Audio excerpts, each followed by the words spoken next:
Bien, ya regresando nuevamente a esta parte del espacio y lo que tenemos para esta noche, a propósito de algo que ha sido una preocupación, añadido o agregado a la situación del COVID-19 y esa nueva ola que aparentemente se ha renovado. Hay un tema interesante que es bueno tratar sobre el aspecto de la viruela del mono y hemos invitado precisamente para la noche de hoy a una persona, un especialista conocedor de la materia en la infectología, el doctor David de Luna. Doctor. ¿Qué tal, Jordi? Buenas noches. Muchas gracias. Gracias. Sí. Qué bueno que nos ha dispensado su tiempo. Sí, no, yo siempre para esto. Complacido en colaborar contigo. Doctor, ¿por qué se interesó usted en la infectología? ¿Qué le llamó la atención?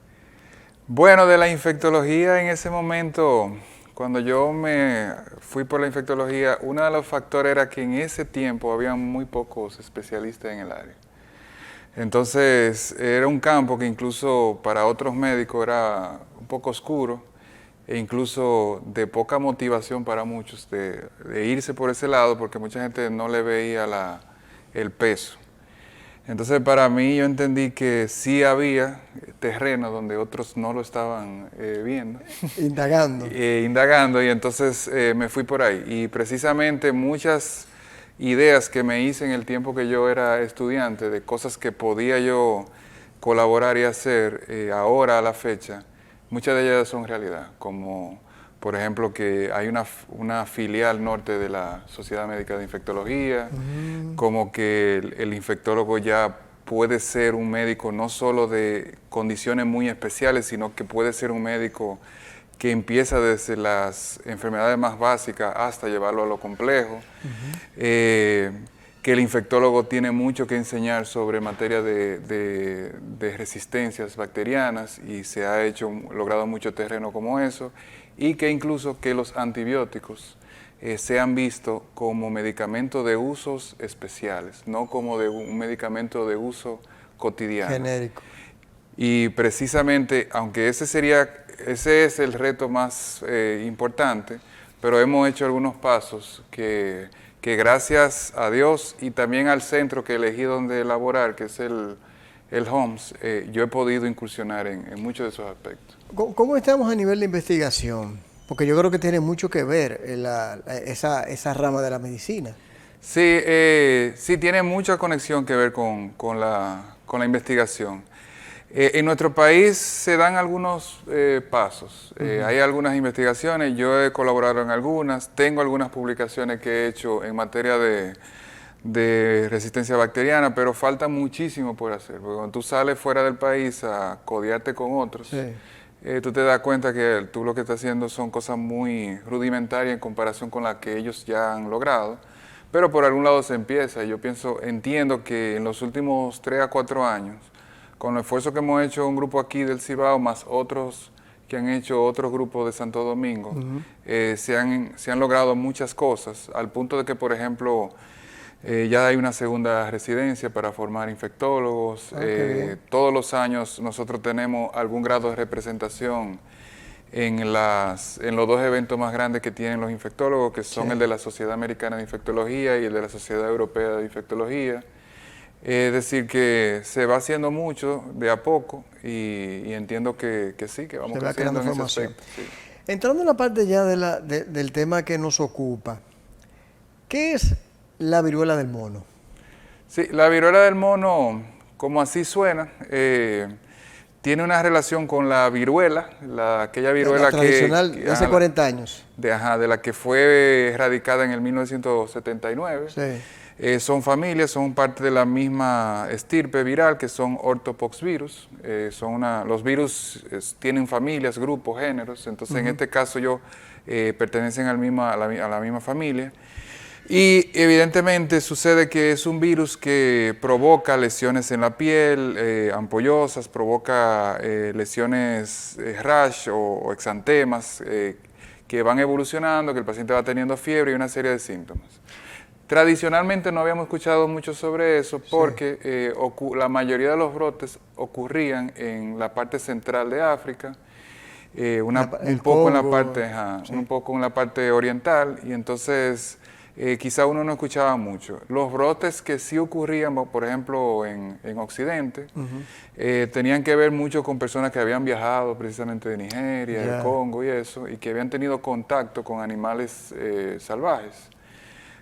Sin embargo, la historia cambió un poco o mucho ahora en el 2022, donde ocurre este gran brote, donde incluso todavía no se sabe exactamente cuál ha sido la conexión, es decir, de dónde...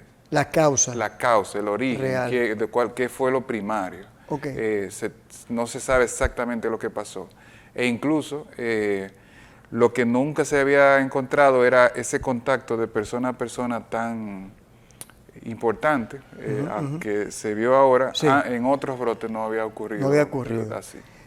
Pero ¿por qué del mono? ¿Es por una investigación en los años 50 donde había un centro específicamente de animales de este estirpe? ¿Fue así la realidad? No, tiene que ver igual.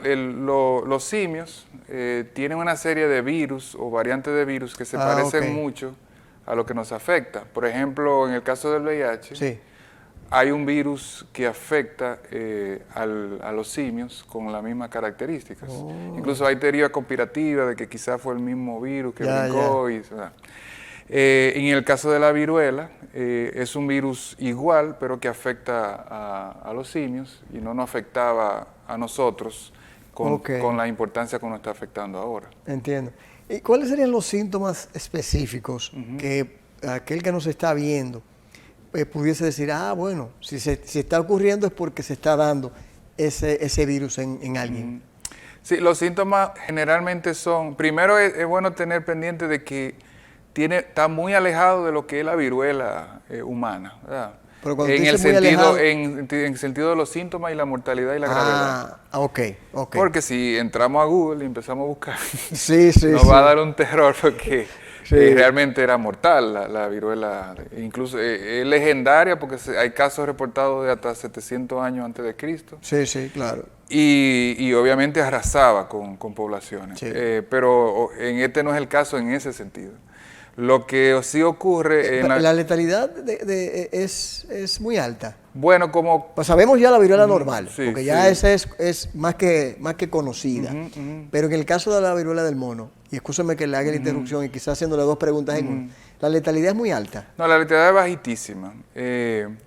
Si miramos las estadísticas, no podemos confundir, porque la letalidad... reportada de 10%. 10% ahora en estas condiciones, en este momento de la humanidad es alto, pero estamos hablando de países muy pobres que son los que reportan la mayoría de los casos. Sí. Sin embargo, de los 5.000 casos que se reportaron en este brote del 2022, no hubo mortalidad. Ya. Pero todo eso pasó en los países desarrollados.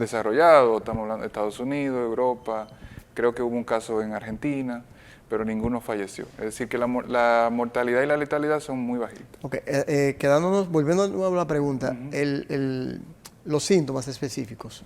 Sí, los síntomas, aquí entonces el paciente desarrolla primero una lesión en unas máculas en la piel, o pápulas, son como un sarpullido para ser más común. Y entonces luego de ahí van saliendo algunos brotes de vesículas. El paciente también puede presentar dolor de cabeza, fiebre y malestar general.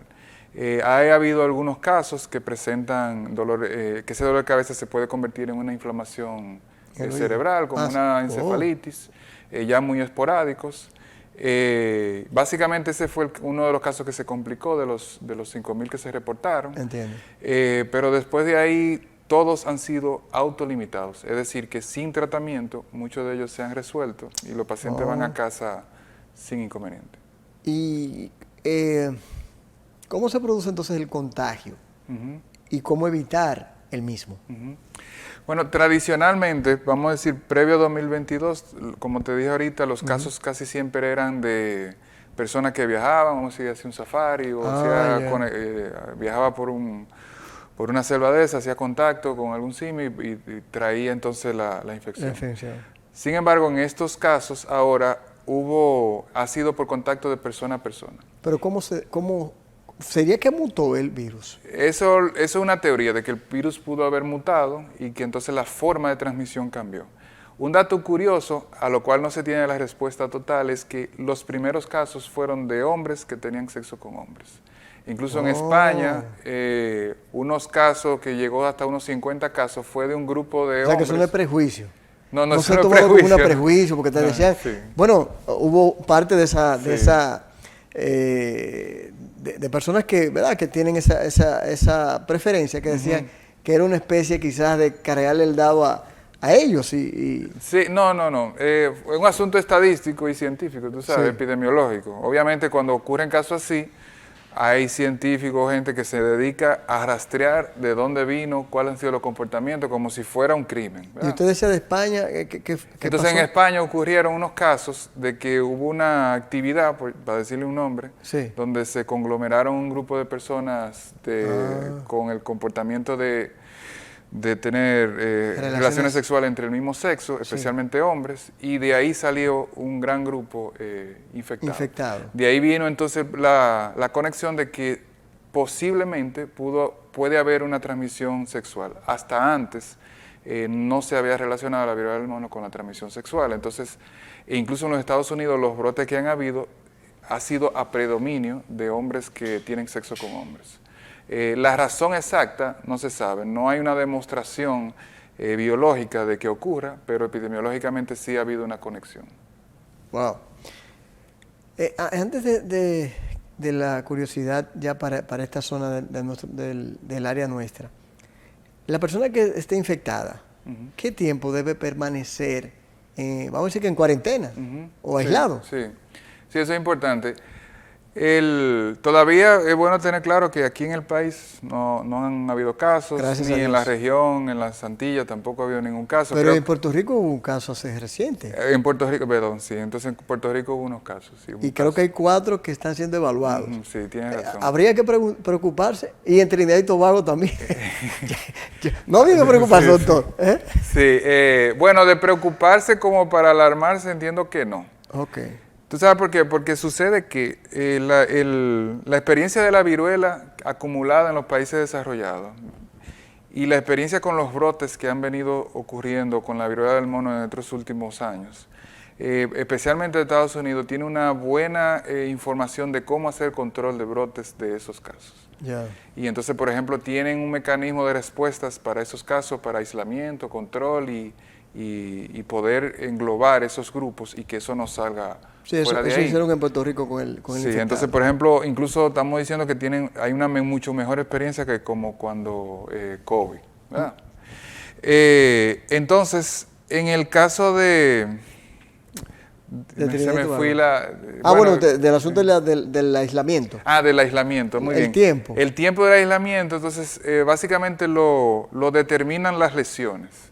Cuando las lesiones ya se ven secas, que no son ampollas productoras de ningún líquido y nada de eso, y hay una reepitelización del tejido, es decir, que ya hay un tejido que comienza a regenerarse. ¿De cuánto realmente? Estamos hablando de 7, 8 días, depende ya del caso. Entonces, ahí se rompe la cuarentena y el paciente puede regresar a su mundo y a sus actividades. ¿Cómo estamos a nivel de vacunas para eso? Porque eso fue como de improviso, en medio de tantas situaciones que hay, de un COVID que todavía no acaba de ceder.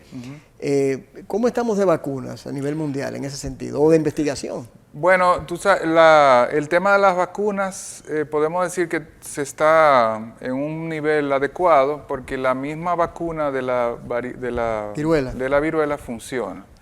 Incluso hay una teoría de que los brotes de viruela del mono comenzaron a incrementar cuando se suspendió la vacuna de la viruela, porque es el mismo, son de la misma familia. Es decir, que con temas, incluso los brotes que ocurrieron, se cubrieron muchos de ellos con el almacén de vacunas que se tiene para viruela en los Estados Unidos, Rusia, aunque Rusia no creo que no ha reportado, pero Europa, tú sabes que tienen sus stocks por el tema de riesgo biológico o arma biológica de la viruela. Entonces, esos stocks se han utilizado en los casos de brotes para viruela del mono. Pero, por ejemplo, ya para la viruela no hay ese control.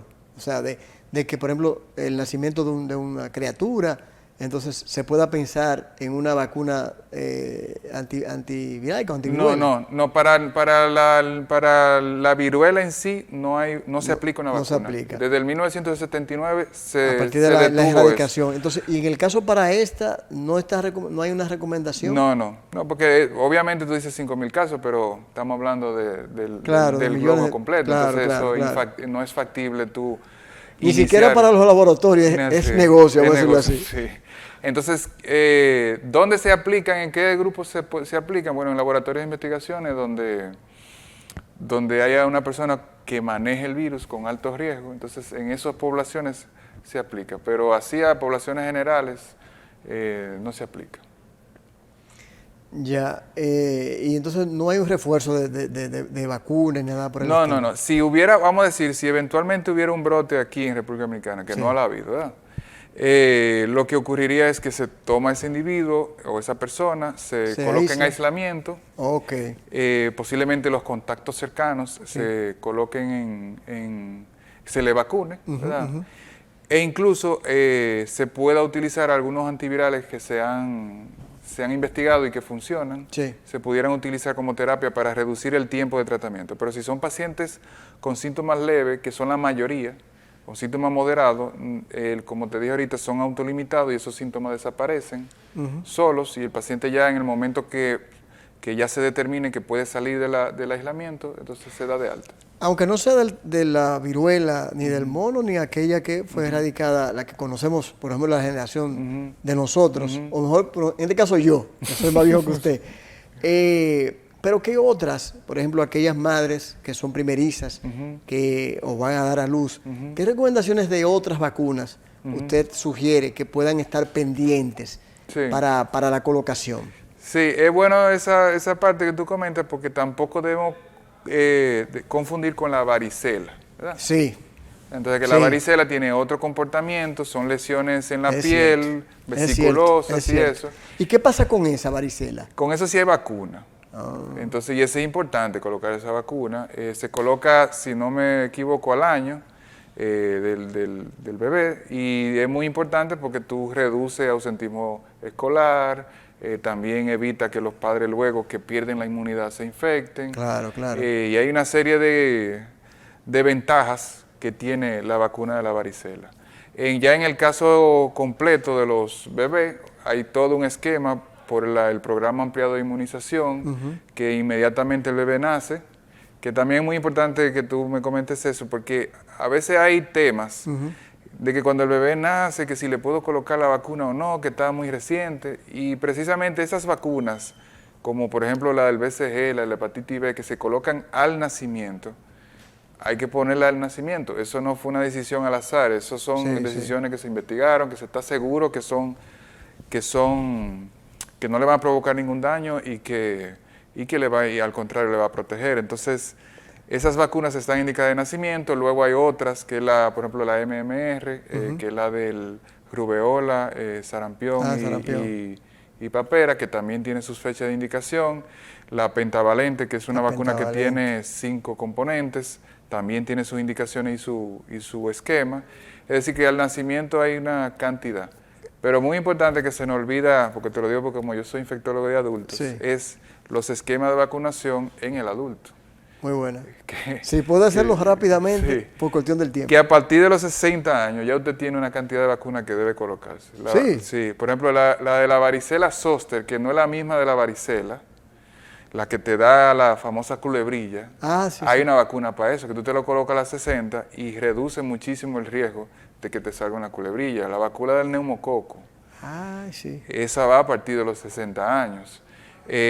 Otras, por ejemplo, si no te la colocaron en la infancia, te la puedes colocar en la adolescencia, la del papiloma, también es una vacuna que tú puedes recuperar. Es decir, que hay una serie de vacunaciones a lo largo de la vida de la persona que te evitan muchos problemas. Doctor, antes ya de finalizar, quisiéramos saber dónde lo localizamos, en redes sociales, y dónde está ubicado también su consultorio. Sí, nosotros estamos en el Hospital Metropolitano de Santiago, en la suite 1003, a nivel de las redes sociales me puede encontrar a mí, a mi esposa en Infectoteam. Sí, usted hace un equipo. Sí, sí.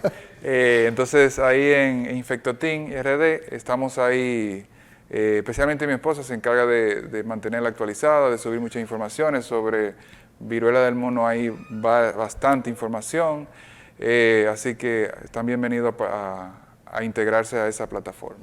Y por cierto, lo felicito por el hecho de su esposa. Ah, sí, sí, tenemos una bebé recién nacida, apenas de 2 días. Que Dios la bendiga. Sí, gracias. Doctor, gracias. Gracias por invitarme. Amigo, vámonos a una pausa.